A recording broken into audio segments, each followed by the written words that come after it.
Hi, y'all. You know what time it is. Woo! Get into it! We are back with Storytime with Chris. How's everybody feeling? How's everybody doing? Hey, good to see you. We are back with Anne of Green Gables. And as you all know, my rapacity of not having my glasses clean before I start reading is always a thing. And as I always say, reading is not just fundamental, it is essential. It is important. It helps you build up your language skills, your vocabulary, teaches you about different places, broadens your perspective, teaches you a new perspective of different situations from different angles. It helps you learn and seek knowledge about the world. Even if it's on a tablet, as long as you're reading, it doesn't matter if it's a sports page, a magazine, novel, novella, graphic novel, manga, comic, anything that has words involved. You should always be, reading. There we go. It looks like there we go. It's a little smudgy.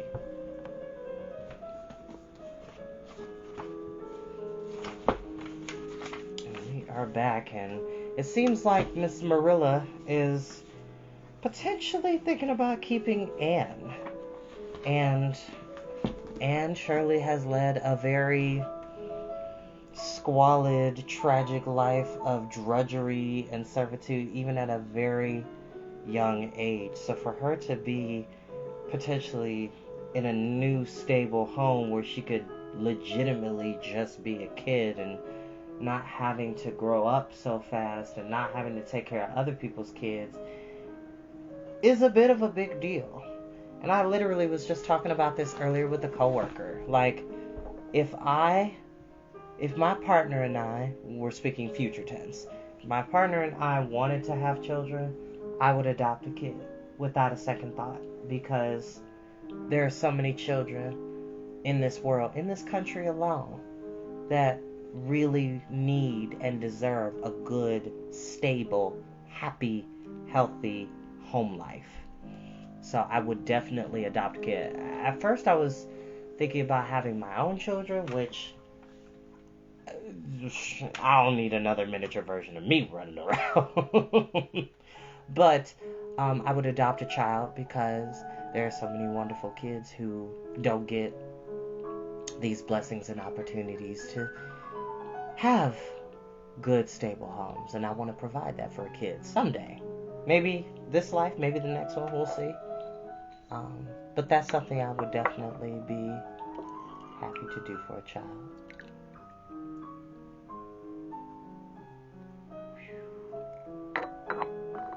The tea is hot today, y'all. And I do not own the music that you're hearing in the background.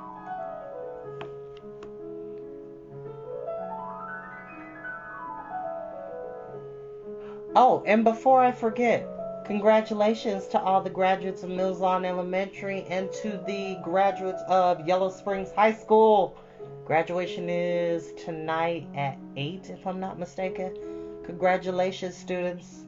This is just the end of one chapter and the beginning of another one. Whether it's college, whether it's trade school, whether it's cosmetology school, military, do something. Be successful in whatever you do. Build your own business.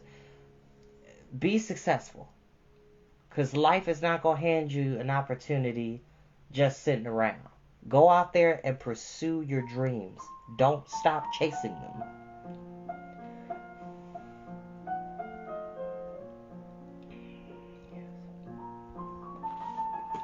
And without further ado, we will begin.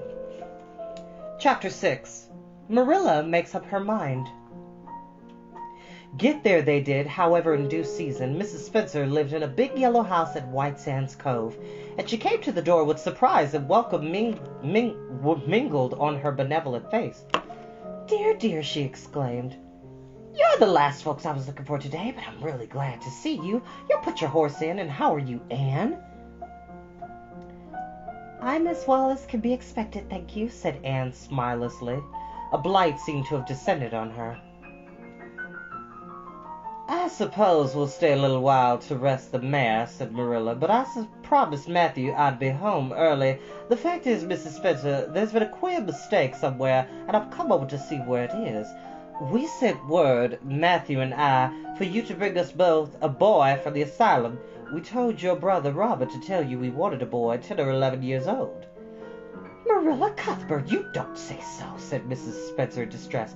"Why, Robert sent the word down by his daughter Nancy, and she said you wanted a girl." "Didn't she, Flora Jane?" appealing to her daughter, who had come out to the steps. "She certainly did, Miss Cuthbert," corroborated Flora Jane earnestly. "I'm dreadfully sorry," said Mrs. Spencer. "It is too bad, but it certainly wasn't my fault, you see, Miss Cuthbert. I did the best I could, and I thought I was following your instructions. Nancy is a terrible flighty thing. I've often had to scold her well for her heedlessness." "It was our own fault," said Marilla resigningly. "We should have come to you ourselves and not left an important message to be passed along by word of mouth in that fashion. Anyhow, the mistake has been made, and the only thing to do now is to set it right. Can we send the child back to the asylum? I suppose they'll take her back, won't they?" "I suppose so," said Mrs. Spencer thoughtfully, "but I don't think it'll be necessary to send her back. Mrs. Peter Blewett was up here yesterday, and she was saying to me how much she wished she sent by me for a little girl to help her. Mrs. Peter has a large family, you know, and she finds it hard to get help, and will be the very girl for her. I call it positively providential." Marilla did not look as if she thought Providence had much to do with the matter.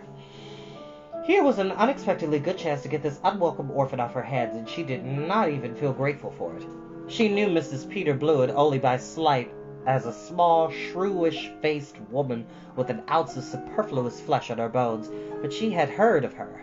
A terrible worker and driver, Mrs. Peter was said to be, and discharged servant girls told fearsome tales of her temper and stinginess, and her family of pert, quarrelsome children. Marilla felt a qualm of conscience at the thought of handing Anne over to her tender mercies. "Well, I'll go in and we'll talk the matter over," she said. "And if there isn't Mrs. Peter coming up the lane this blessed minute!" exclaimed Mrs. Spencer, bustling her guests through the hall into the parlor, where a deadly chill struck on them as if the air had been strained so long through dark green, closely drawn blinds that it had lost every particle of warmth it had ever possessed. "That is real lucky. We can settle the matter right away. Take the armchair, Mrs. Cuthbert, and you sit here on the ottoman and don't wriggle. Let me take your hats. Flora Jane, go out and put the kettle on. Good afternoon, Mrs. Blewett. We were just saying how fortunate it was to happen you along. Let me introduce you two ladies. Mrs. Blewett, Miss Cuthbert. Please excuse me for just a moment. I forgot to tell Flora Jane to take the buns out of the oven." Mrs. Spencer whisked away after pulling up the blinds, and sitting mutely on the ottoman with her hands clasped tightly in her lap, stared at Mrs. Blewett, one fascinated. Was she to be given into the keeping of this sharp-faced, sharp-eyed woman? She felt a lump coming up her throat, and her eyes smarted painfully. She was beginning to be afraid she couldn't keep the tears back when Mrs. Spencer returned, flushed and beaming, quite capable of taking any and every difficulty, physical, mental, or spiritual, into consideration and settling it out of hand. "It seems there's been a mistake about this little girl, Mrs. Blewett," she said. "I was under the impression that Mr. and Mrs. Cuthbert wanted a little girl to adopt. I was certainly told so, but it seems it was a boy they wanted. If you're still at the same mind you were yesterday, I think she'll be just the thing for you." Mrs. Blewett darted her eyes over Anne from head to foot. "How old are you, and what's your name?" she demanded. "Anne Shirley," faltered the shrinking child, not daring to make any stipulations regarding the spelling thereof. "And I'm 11 years old." "You don't look as if there was much to you, but you're wiry. I don't know but the wiry ones are the best after all. Well, if I take you, you'll have to be a good girl, you know, good and smart and respectful. I'll expect you to earn your keep, and no mistake about that. Yes, I suppose I might as well take her off your hands, Miss Cuthbert. The baby's awful fractious, and I'm clean worn out attending to him. If you like, I can take her home right now." Marilla looked at Anne and softened at the sight of the child's pale face with its look of mute misery. The misery of a helpless little creature who finds itself once more caught in the trap from which it had escaped. Marilla felt an uncomfortable conviction that if she denied the appeal of that look, it would haunt her to her dying day. Moreover, she did not fancy Mrs. Blewett to hand a sensitive, high-strung child over to such a woman. No, she could not take the responsibility of doing that. Well, I don't know, she said slowly. I didn't say that Matthew and I had absolutely decided that we wouldn't keep her. In fact, I may say that Matthew's disposed to keep her. I just came over to find out how the mistake had occurred. I think I'd better take her home again and talk it over with Matthew. I feel that I oughtn't to decide on anything without consulting him. If we make up our mind not to keep her, we'll bring or send her over to you tomorrow night. If we don't, you may know that she is going to stay with us. That suits you, Mrs. Blewett? I suppose I'll have to, said Mrs. Blewett ungraciously. During Marilla's speech, a sunrise had been dawning over Anne's face. First the look of despair faded out, then came a faint flush of hope. Her eyes grew deep and bright. A moment later, when Mrs. Spencer and Mrs. Blewett went out in request of a recipe that the latter had come to borrow, she sprang up and flew across the room to Marilla. "Oh, Mrs. Cuthbert, do you really say that perhaps you would let me stay at Green Gables?" she said in a breathless whisper, as if speaking loud might shatter the glorious possibility. "Do you really say it? Or did I only imagine that you did?" "I think you better learn to control that imagination of yours, Anne, if you can't distinguish between what is real and what isn't," said Marilla crossly. "Yes, you did hear me say that and no more. It isn't decided yet, and perhaps we will conclude to let Mrs. Blewett take you after all. She certainly needs you more than I do." "I'd rather go back to the asylum than go live with her," said Anne passionately. "She looks exactly like a gimlet." Marilla smothered a smile under the conviction that Anne must be reproved for such a speech. "A little girl like you should be ashamed of talking so about a lady and a stranger," she said severely. "Go back and sit down quietly and hold your tongue, and behave as a good girl should." "I'll try to do and be anything you want me, if you only keep me," said Anne, returning meekly to her ottoman. When they arrived back at Green Gables that evening, Matthew met them in the lane. Marilla from afar had noted him prowling along it and guessed his motive. She was prepared for the relief she read in his face when he saw that she had at least brought Anne back with her.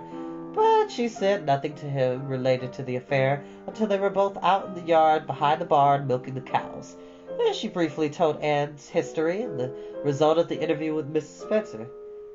"I wouldn't give a dog I liked to that Blewett woman," said Matthew with the unusual vim. "I don't fancy her style myself," admitted Marilla, "but it's that or keeping her ourselves, Matthew. And since you seem to want her, I suppose I'm willing, or have to be. I've been thinking over the idea until I've got kind of used to it. Seems a sort of duty. I've never brought up a child, especially a girl, and I dare say I'll make a terrible mess of it. But I'll do my best. So far as I'm concerned, Matthew, she may stay." Matthew's shy face was a glow of delight. That's love right there. That's God's love. Whatever you deem that being to be. Because God can be whatever you want it to be. But that moment is God's love. That's unconditional love. Pardon me.